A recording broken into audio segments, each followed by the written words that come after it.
Hi, everyone. Welcome to this week's episode. I'm very excited to introduce you to the incredible Kate Juniper, who is a life and book coach for women and femme writers, as well as a renowned editor for traditional Canadian publishers, including the House of Anansi and Vagrant Press. She's the founder of Juniper Editing and Creative, a boutique all-female coaching and editing house devoted to empowering women writers to believe in the beauty and purpose of their creative dreams and to go after them powerfully. Hi, Kate. Thank you so much for joining us. Hi, darling. Thank you so much for having me. So Kate is amazing. I'm so excited for you to meet her. She's another internet friend of mine who we got the privilege of getting to meet up with in person in Montreal when I was back there. Also, she's from England, as you can probably tell from her voice. And we have very similar journeys. So I know that you'll resonate with her and her work. So please tell us, Kate, how did you get to doing the work that you do today? It's been a journey of many trials and errors for sure. But I started, in school, it was all about books for me. That was really where I shone and where I found, the most fun and joy and escapism from school. I loved stories, and I was a natural born critic and kind of handler of stories. So I did the usual kind of degree in literature at university, and my first big job, I ended up being an English high school teacher in an international school in the Middle East, in Europe, in the United Arab Emirates. So I was there for 3 years. I was getting into the real nitty-gritty of grammar, of essay structure with these kids, of really teaching them their own critical processes. And so, basically every job I had after that, including through my master's degree, which was also in literature, it just kept coming back to editing. What other stuff I was supposed to be doing in my role, I also was the editor. And so I did that for a long time without really thinking of it as something that I wanted to do long term. I was editing, for a while I was editing encyclopedia entries for Routledge Press, and it was interesting, it was engaging, but it was definitely not something that I thought of doing long term. And then I got a job at a publishing house and realized that I could edit manuscripts.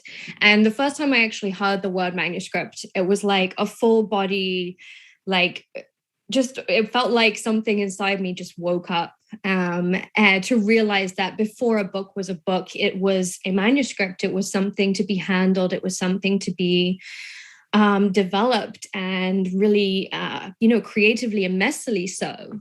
And that's really what drew me to realize that editing was not just something that I was good at, the crossing of the T's and dotting of the I's, but something that I could really, really love. And so I started my business based on, based out of that, out of wanting to be in the process with the authors, because I had been basically previously managing a team of editors. So I got to see them doing it, and I just thought, you know what, I want to do this for myself.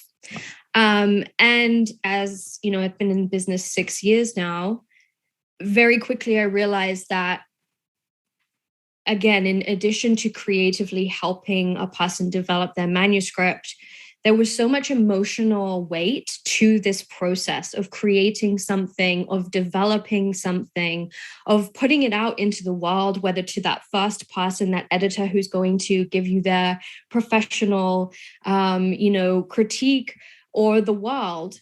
And that's where it was one of those moments where, a lot of coaches, business coaches will say, what's the thing that you are inherently good at and that you love and you're probably not charging for, right? Like, this is the thing that makes you different, and you probably just take it for granted. And so you're adding it on top of this thing that you do. And that was when I realized, okay, yes, I'm an editor. Yes, I love stories. Yes, I love being in that process. But more than that, I love the connection and the emotional support and guidance I can provide to this creator of this story. And that journey has kind of matured over 6 years. And here I am now as the book coach. So I actually help women write their books from scratch, from the beginning. And even previous to that, with my online program, I'm kind of giving women the tools to really embody the writer and the author that they want to be, and maybe hope, but are afraid that they're not. It's amazing. And it's such an emotional process, writing and like getting to write a book. Not that I haven't published. I've written half a book, which is like on the shelf, but a lot more of us have written half a book than have written a whole book. Right. But I've been through, I've seen clients go through that process, and, just obviously understanding that writing process for myself of like the resistance that shows up between you having the idea and the desire to like putting your butt in the chair and putting the words on the page. So I'm really curious to hear from you, like, what are some of the key pieces of that transition moment that people go through when they're like thinking of writing a book to actually beginning to write their book? I mean, for my clients in deciding to work with me, it's really a leap of faith. It's something that they've tried to do on their own before and haven't been able to sustain. There's so many reasons why that might happen. And a lot of them are systemic. A lot of them are just, ambient conditions within our culture and ambient influences that affect the way that what we expect from ourselves and how much pressure we put on ourselves. There's so many ways to feel defeated and be discouraged and not get started in your book writing process. For those who decide to work with me, it's that leap of faith, right? It's that leap of faith that we take when we decide to work with a new coach, or we decide to invest in ourselves in a big way where we know that we're capable. We know that if we have the right support, the right structure, the accountability, and the guidance, and we just show up, then we're going to do this. We're dedicated to doing this. But it takes a great deal of trust, and it's scary to make that kind of decision for ourselves. So yeah, I mean, I think that for me, it's that leap of trust, that faith, that really gets you started. Right. And I think that's the challenge with creative projects is, because we all experience resistance when we're doing something new, or we're starting something that we haven't done before. We have like imposter syndrome, fears about being good enough, like logistical things in terms of like not knowing how to do things or how long something is going to take and how to fit that into our life and our priorities.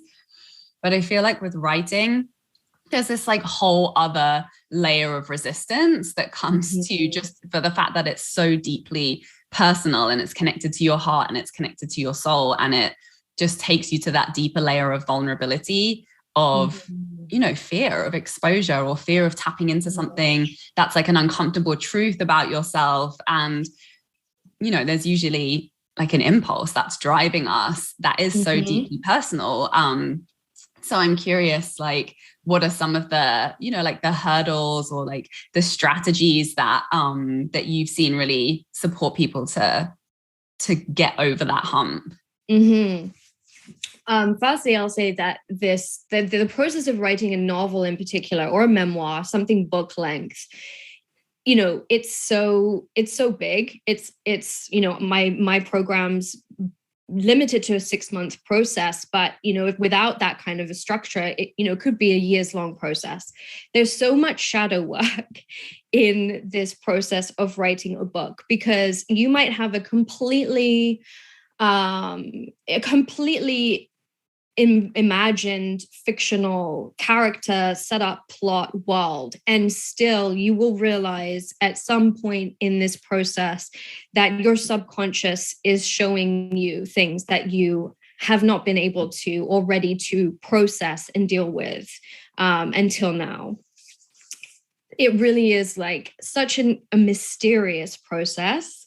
Again, where this trust comes in, like of just showing up and letting that kind of channel through, and trusting that your subconscious is often weaving together a story or a form that your, logical brain, the front of your brain is not capable of grasping. And so in terms of, what the tools that we use, I think the thing that I most want to impart, not just to my clients, but also to any listeners out there who are thinking of writing their book right now, is that we expect it to be hard. We expect it to be so hard that we probably can't do it.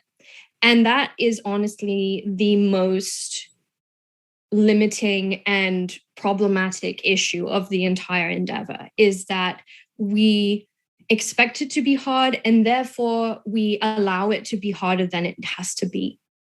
So one of the things that I work with my clients right away on is kind of, how do we shed some of these layers of expectation that you have to bleed to make this thing work? And that's the law that we've been brought up with, this very able-bodied white male kind of legend that you have to sit at your typewriter and bleed whilst drinking a scotch and smoking a cigar, right, with some, with a rifle behind you on the wall in order to be a legitimate writer. The reality is, this process needs feminizing. It needs making more accessible, more loving, more amenable to your actual life.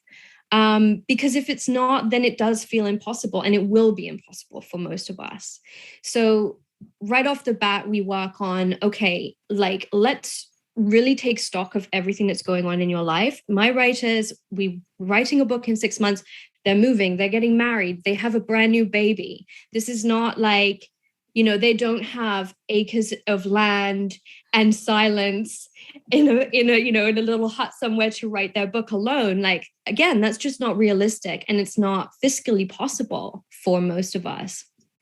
So it's really taking the whole process off the pedestal and allowing for the fact that this can be fun, as you do with your clients. This can be easy. This can be like a joyride where you allow your critical mind, that inner critic who is just, is incessant for many of us, to, to sit in the passenger seat basically and be quiet, so that we can allow the kind of the very magical and mystical process of creation to come through us without ourselves getting in the way.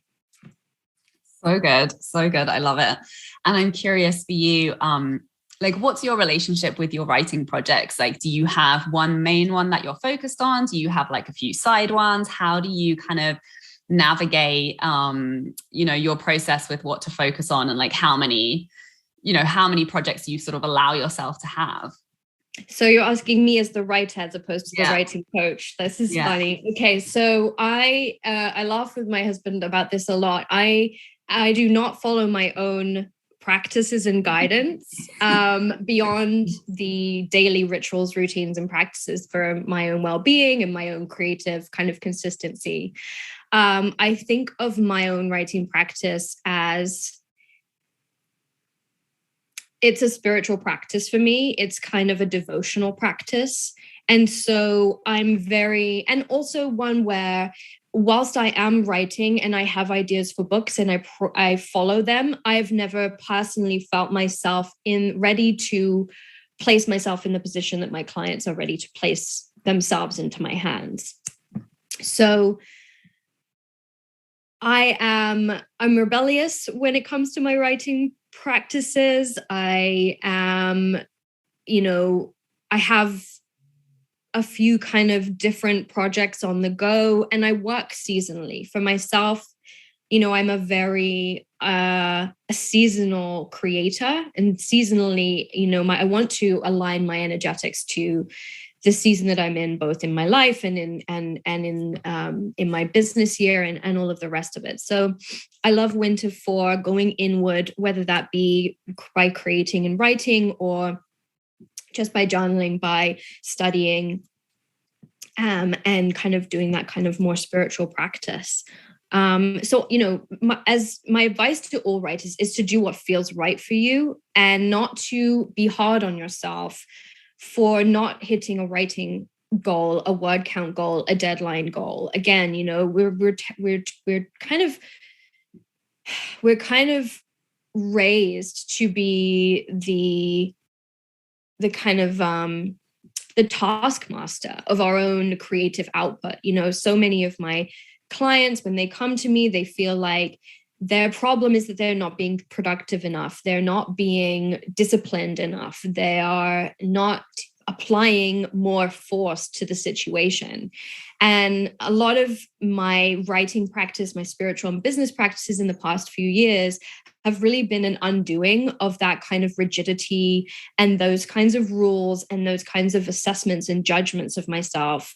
You know, that is the graduate of a very strict English all girls school. I was raised to believe our success were the necessary tools for success. So yes, I kind of practice radical creativity in my own life where no rules apply. I do this as a means of communicating with myself, with whatever higher power you may believe in, and really practicing open curiosity and really, honing my own sense of my own intuition in those realms. Yeah, and I mean that is the definition of creativity, isn't it? And it's like when we lay it out like that, it's like, well, it's not surprising that like being the hard taskmaster hasn't worked, because that's kind of the opposite of creativity. And like I do feel that like is partly, you know, the legacy of like Stephen Pressfield's The War of Art. And, you know, there's definitely like some truth to it. Like you do have to like put your ass in a seat and like take action to put words on a page. But I feel like Elizabeth Gilbert kind of like counteracts that idea of like the art is a war, and like it can be a flow, like it can be fun, it can be easy. And I love how you describe that. Thank you. Yeah, I think, you know, with all things in life, it's not one thing. Creativity, writing a book, it's all the things all the time. And we get a lot of the time we get caught up in this binary thinking of like, well, now it feels difficult, so therefore it is difficult and hard, and now it's no longer fun. Whereas, you know, in reality, in truth, our world is neither good or bad. We are neither successful or unsuccessful. We are all things at all times. And we deny ourselves a lot of our own power and agency by trying to fit ourselves and our experiences into these boxes of positive and negative, you know, push, pull, hard and easy. So it's this really about that, getting comfortable with the uncertainty of all things, which is why it's become so apparent to me in my life, in my business, in my own, you know, creative practices, that all these things are one spiritual path for me, and for, you know, to greater or lesser degrees for my clients in their own realms. It's really about your own journey to find a sense of stability in a very unstable world. I could talk to you about this all day. Thank you so much for coming on. I love this conversation so much. And for anyone who's interested in learning more about what you're up to and where they can find you, please let us know. Yes, so you can find me on Instagram at Juniper Literary. You can sign up for my at-home retreat, which is a really kind of in-depth and really mindset-based workbook called The Ambitious Writer's Guide to Realizing Dreams. You can find that at juniperediting.com/ambitious. And during this month of April, we're also in the midst of a launch for the next Ambitious Authors Mastermind, which is the group version of my one-on-one 6-month book writing program. So come find me. Amazing. Definitely go and check her out. Thank you so much, Kate, for joining us. And thank you, everybody, for watching. We'll see you next week. Bye. Thank you. For more inspirational content, head over to my website withsarahmac.com, and please support the show by liking, commenting, and subscribing.